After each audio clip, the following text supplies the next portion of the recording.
This shit gotta come out, man. Got to.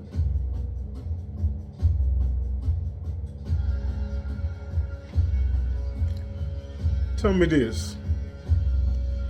What can make a 24-year-old man blind, can't walk, can't talk, can't do anything, basically a vegetable in 3 days? In 3 days.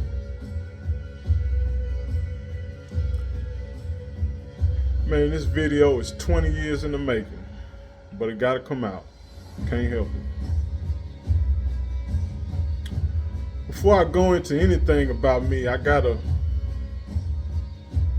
start with this story out of the Apocrypha that really just kind of always stuck to me every time I read it.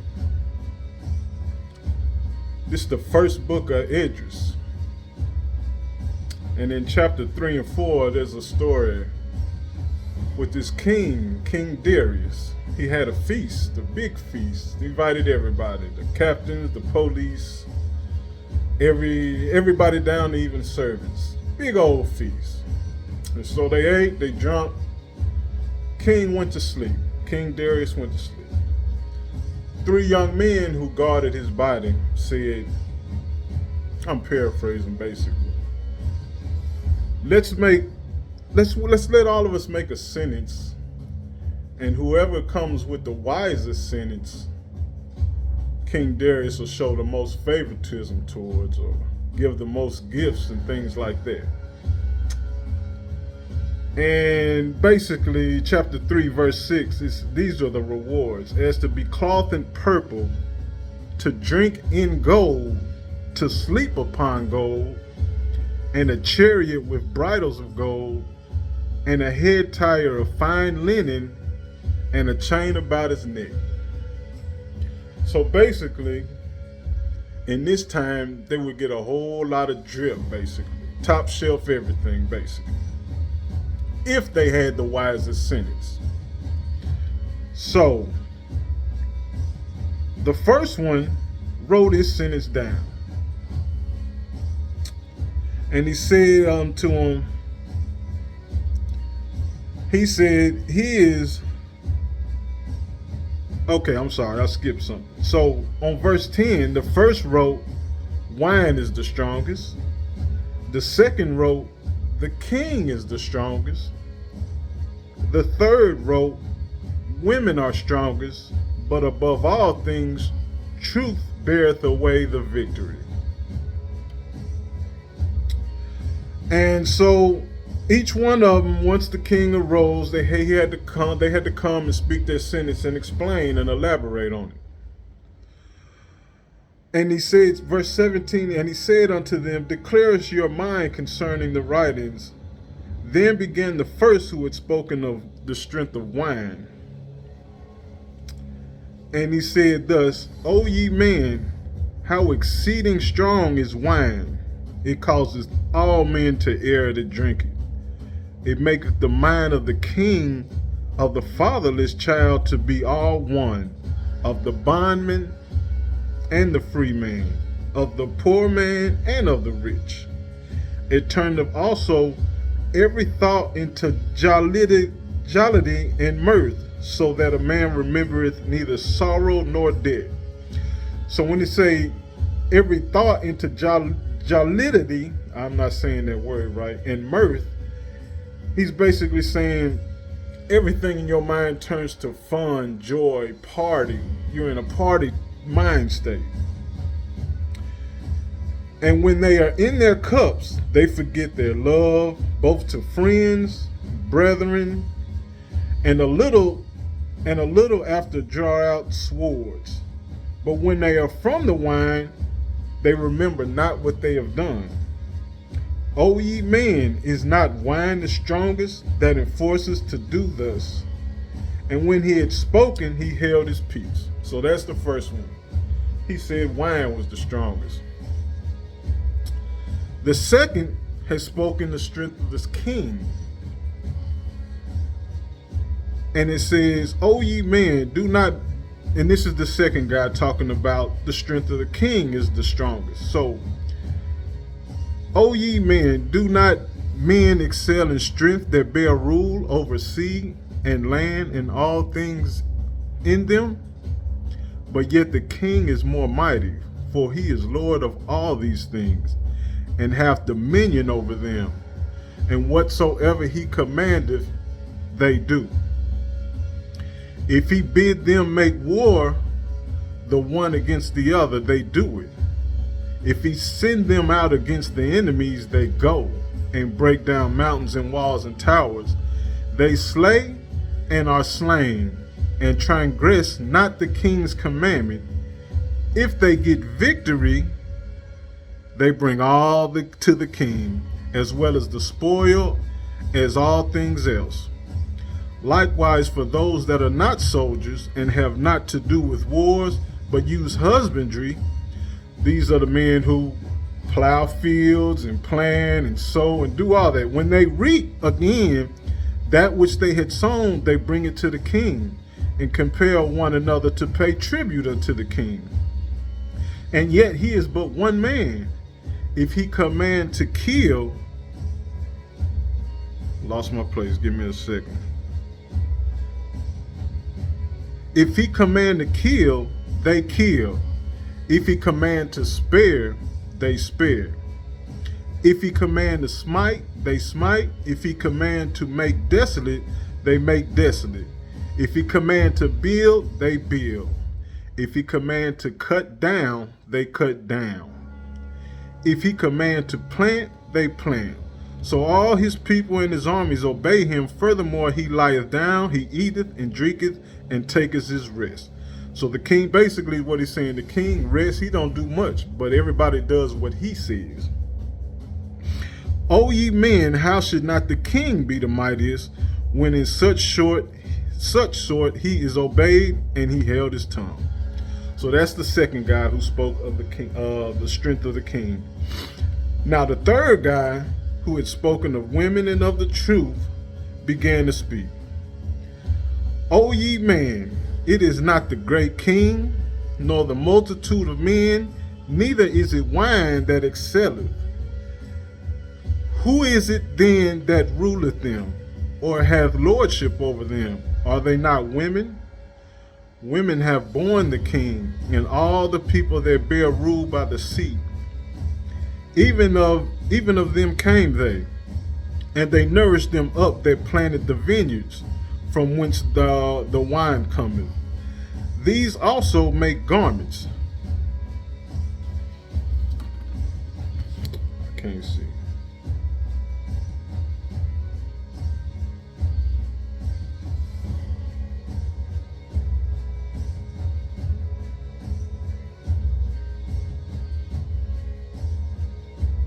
These also make garments for men. These bring glory unto men, and without women cannot men be. Yea, if men have gathered together gold and silver, or any other goodly thing, do they not love a woman which is comely in favor and beauty? And letting all those things go, do they not gape, and even open mouth fix their eyes fast on her? And have not all men more desire unto her than unto silver or gold, or any goodly thing whatsoever? A man leaveth his own father that brought him up, and his own country, and cleaveth unto his wife. He sticketh not to spend his life with his wife, and remembereth neither father, nor mother, nor country. By this also you must know that women have dominion over you. Do ye not labor and toil, and give and bring all to the woman?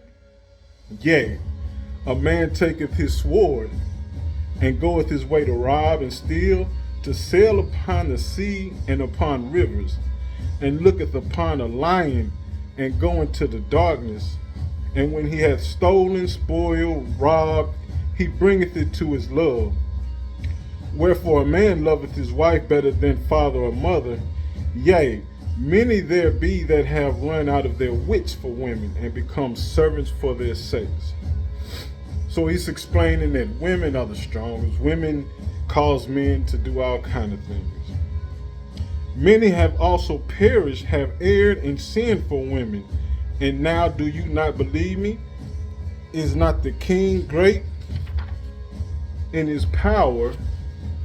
Do not all regions fear to touch him? Yet did I see him and Apami, the king's concubine, the daughter of the admirable Bardicus, sitting at the right hand of the king, and taking crown from the king's head, and setting it upon her own head. She also struck the king with her left hand. And yet for all this the king gaped and gazed upon her with open mouth. If she laughed upon him, he laughed also.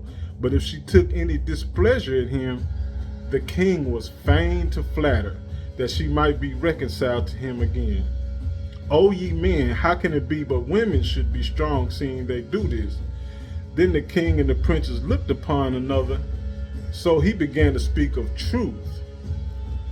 O ye men, are not women strong? Great is the earth, high is the heaven, swift is the sun in his course, for he compasseth the heavens round about, and fetcheth his course again to his own place in one day.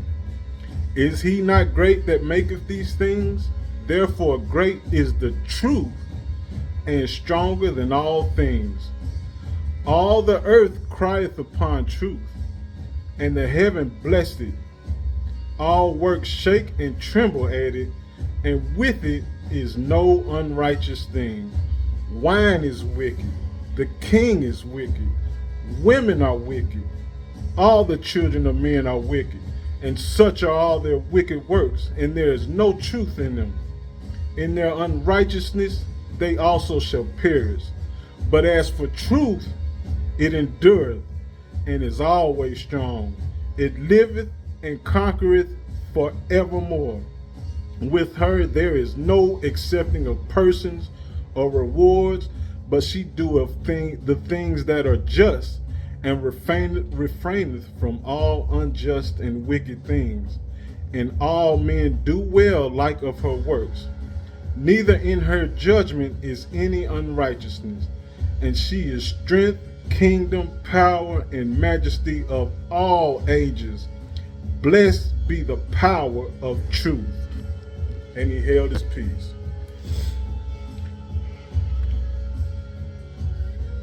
So with that being said, this shit got to come out.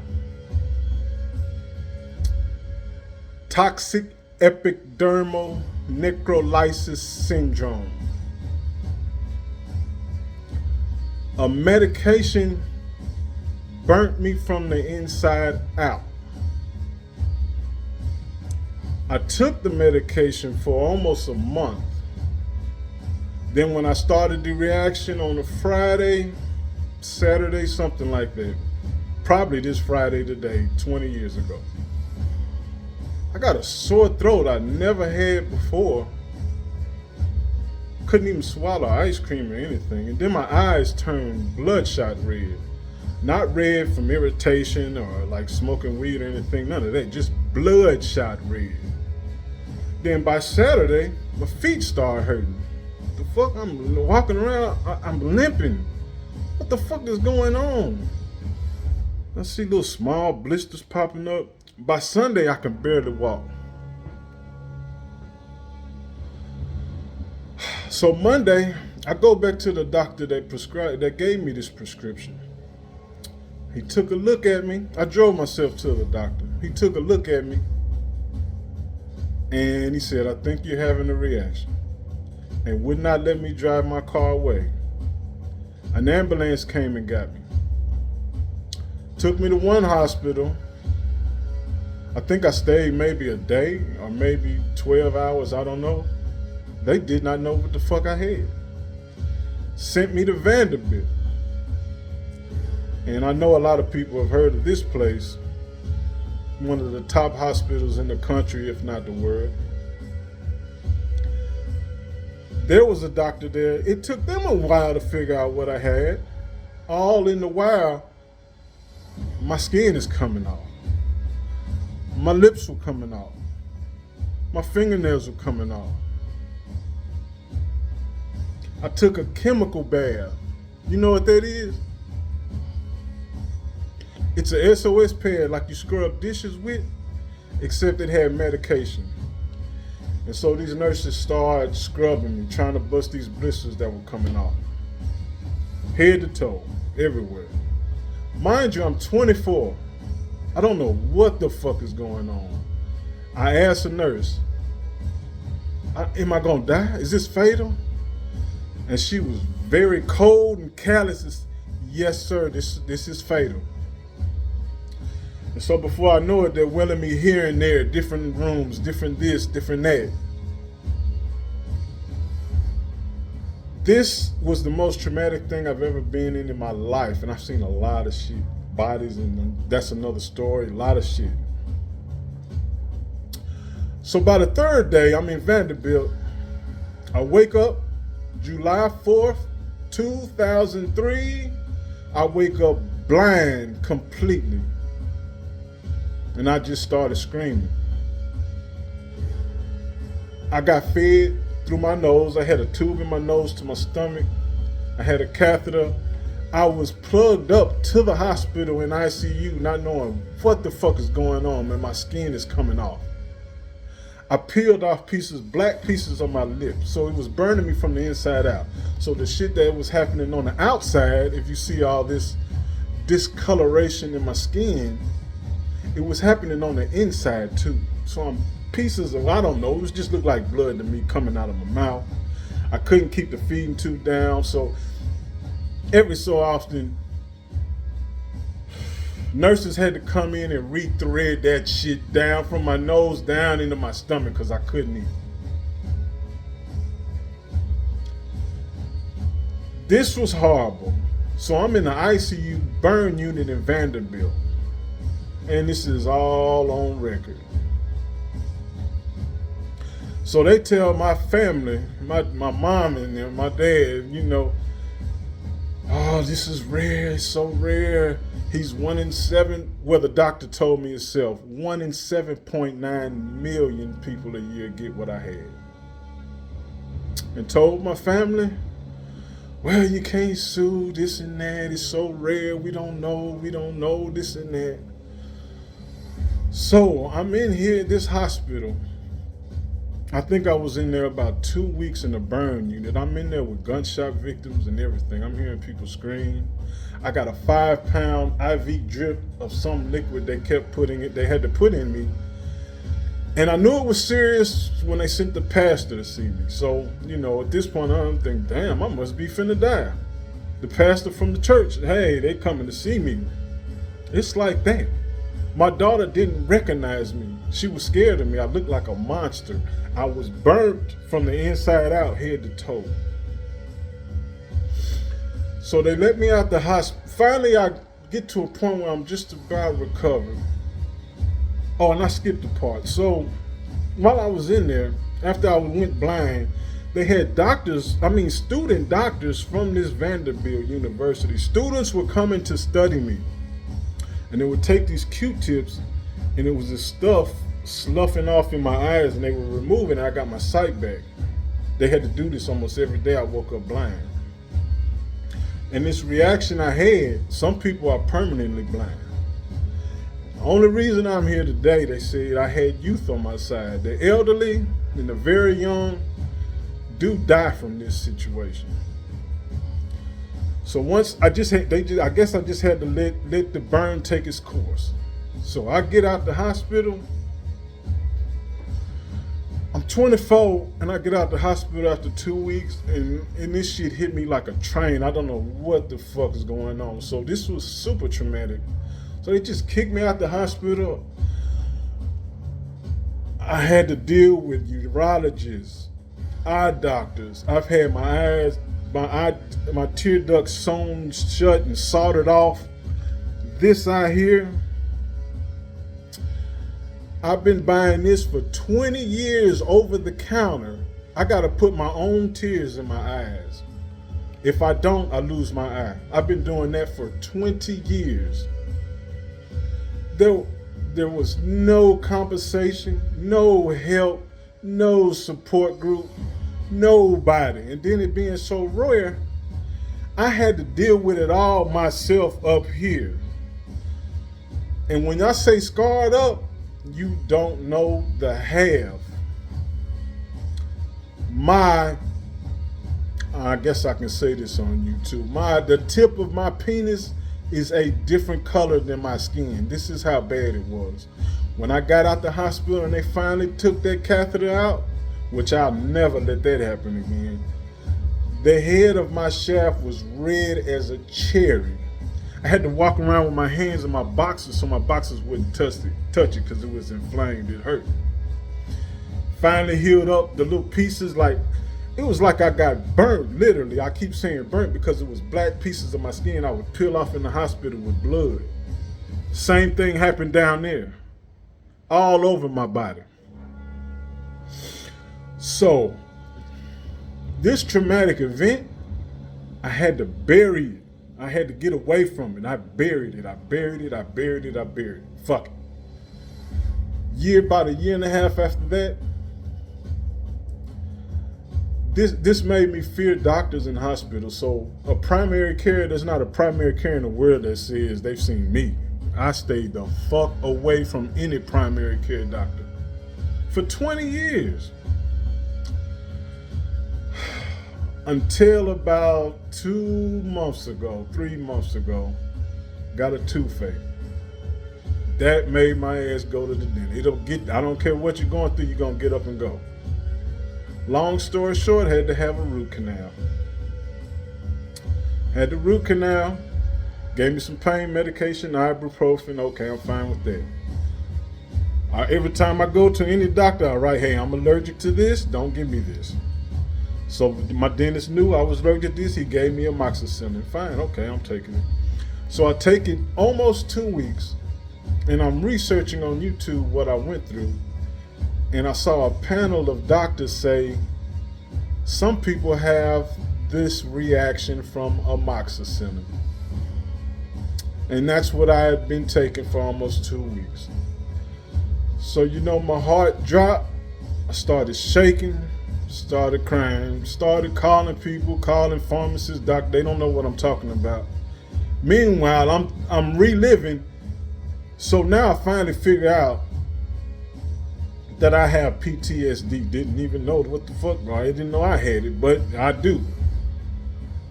That situation I buried so long. As soon as I heard them doctors say that, this whole thing I went through in the hospital came rushing back up to me. I've been in crisis units before years ago, but this recent I had to see a therapist because I saw an allergy doctor first. Had to call Vanderbilt, and mind you, I'm back in Vanderbilt again at the allergy clinic now. And the doctor, long story short, doctor told me, hey, what you took, amoxicillin, is not in the same family of medicines. You should be all right. Which I had already stopped taking it because I was deathly afraid. So that was a relief off my back. But I had to go see a therapist because I'm not right. I'm fucked up right now. You know what I mean? No compensation, no help, no support, no nothing. I wouldn't wish this on my worst enemy, man. So when I see the therapist, I don't know what he did because I don't really believe therapists can do anything. I'm like, how can you relate to me? You don't know what I've seen, this and that. But I did it because it's the job I'm working for. I've got excellent benefits, but just don't use them because I'm scared of doctors. I don't fuck with doctors and all that shit. So I go see this therapist, and he did something, and come to find I've got some buried anger because I know deep down inside I was done extremely wrong. Nowadays in the news and everywhere you see, everybody blames mental health for them going out, killing people, doing this, doing that. And when I hear that shit, I be like, mental health, you don't know shit. My mental health been fucked up for years, but I've never thought about going to go shoot no people or myself, ever in my life.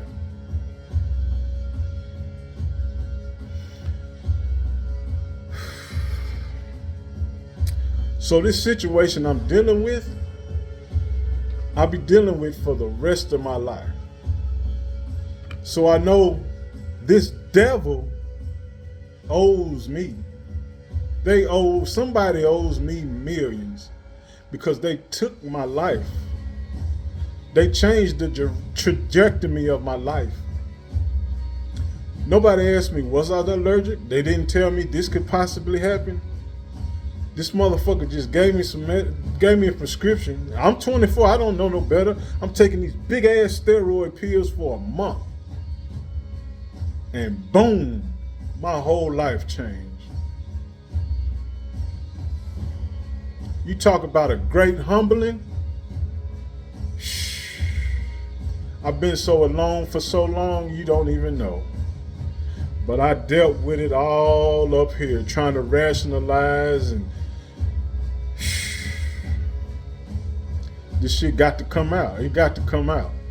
Somebody owes me quite a fucking bit, and I'm gonna find who it is. And if I don't get it in this life, they still gotta pay. The devil still got to pay for this shit. And I really don't know where I'm going with these videos, but I'm just doing what the Lord told me to do because I don't want to be in no fucking camera. I'm not no fucking celebrity. I'm not into all that shit, man. I like privacy. I'm a loner, or whatever they call it, introvert, everything, whatever. But this truth got to come out, man. Because they still giving, I almost forgot the most important part. So this reaction I had, when I did my own research, this reaction I had, they knew that people who look like me are more susceptible to this reaction.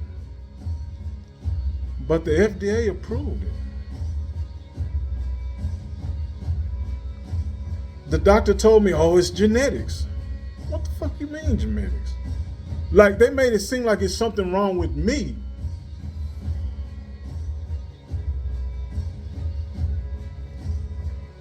Fingernails never grew back. No toenails.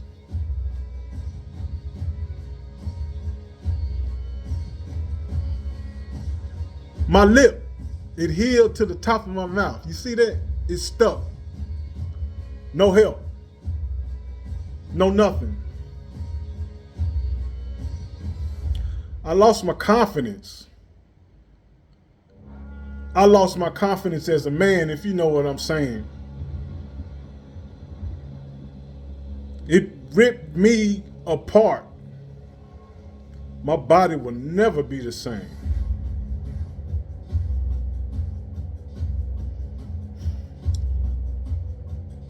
Yeah, it's a lot of anger. And they'll say, it's a so-called black man, angry black man, blah. I got the right. The strangest thing, and the thing 20 years later that I just now thought about, the doctor that prescribed me this shit, this bitch ass motherfucker didn't even reach out to me or my family to see if I'm all right or even if I made it.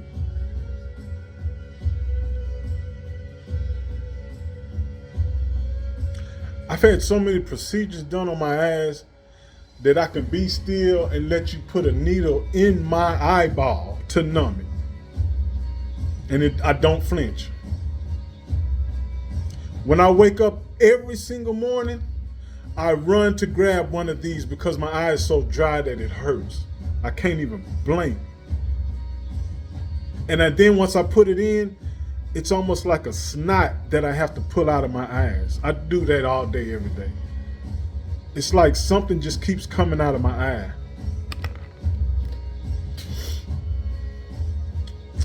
So then, the doctor who told me that I should be fine, the allergist I just recently seen, he wanted me to see the top allergist doctor, I believe in the country, maybe even the world, but she's at Vanderbilt now. Dr. Elizabeth Jane Phillips. So I just saw her the other day.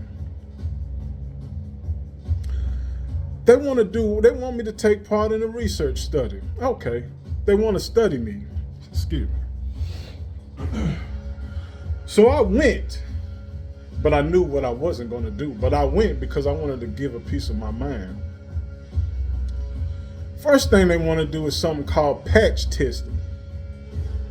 What the fuck is that?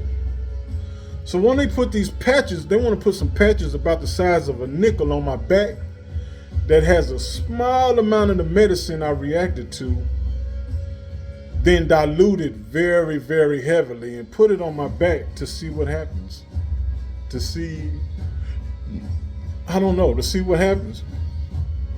To see, and they said, oh, it won't get in internally. It'll just be maybe a bump on your back if you react to it. So this medicine I took, which was the ill-fated Bactrim, and it was it's broken down into two medicines, if I believe right. Sulfonamide and trimethoprim. So they wanted to separate the two and put each one on my back to see which one I react to. And you know what I said? Nope, you got me fucked up. I ain't ready for that yet. I can't. And you know, I'd love to help some people not go through this type shit ever. I'd love to, but they can't just use me, man. They can't just use me after what I've been through. So then under her research team, she's the top. So she's got these research teams. Then another team comes in. She's the lady, they want to do blood markers and gene things. So they wanted to take like 16 vials of blood from me to study. And that they would give me a $25 gift card for my time. Then another research team comes in. They want to take my spit to do some, I don't know, some other research to see what DNA, I don't know what the fuck. That's the one, okay, I dealt with that. I'll spit in this vial, you can have my spit. Cool, I ain't tripping about that. And she said they'll give you a $50 Amazon gift card. But the pain and suffering I've had since then, and my family, the people around me, because it didn't just change me physically, it changed me up here. And so I find myself with these anger issues where even when I'm by myself, I might snap about something little. Like if I drop a cup or something, I might get extremely angry about that and cuss. And I'm starting to realize that I've got some buried trauma. And the only reason I'm here today is because of this. It's because of this. It's the only reason I'm here. The only reason. And so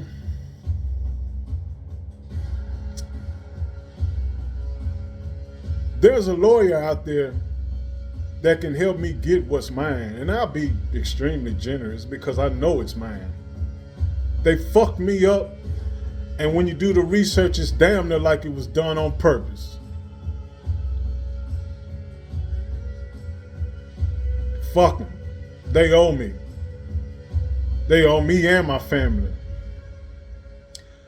My mama, when I was in ICU, I couldn't talk. And I remember it, and I remember everybody coming to see me, but I wasn't dialogue with them. And I remember one day my mom came in there and said, she started crying. Why isn't he talking? I remember that, but it's like I was there, but I wasn't there. I remember some people coming to see me. It was so bad that then one of the times I woke up in the hospital, I was in a different hospital room. And when I woke up, I immediately had to take a shit. I had a bath, like, what the fuck? And I hear these machines, and I'm here with two different nurses I ain't never saw before. I'm like, what's going on? And they just calmly said, oh, we got to reverse the medicine. We gave you too much or something. That should be on record somewhere in the hospital. They almost damn near killed me in that motherfucker. So I'm coming on here to just get it out. I got to get it out. It ain't my will, it's his. It ain't me, because I don't want to be behind this camera, but this truth got to come out about these people and this goddamn medicine. And so 20 years later, no, 17 years later, here comes the sickness, the COVID.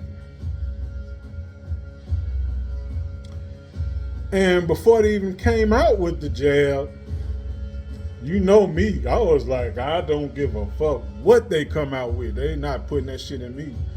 But why is it that my family and people around me were urging me to get it? Like they didn't, you saw what a pill did to me.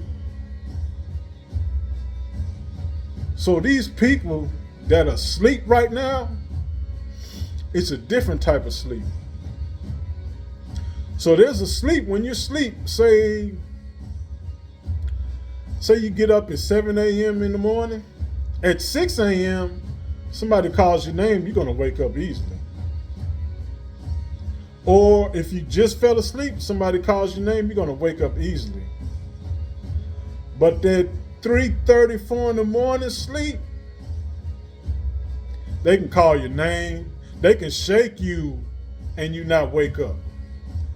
And that's the equivalent of how sleep some people are right now. It's dead sleep. It's REM sleep.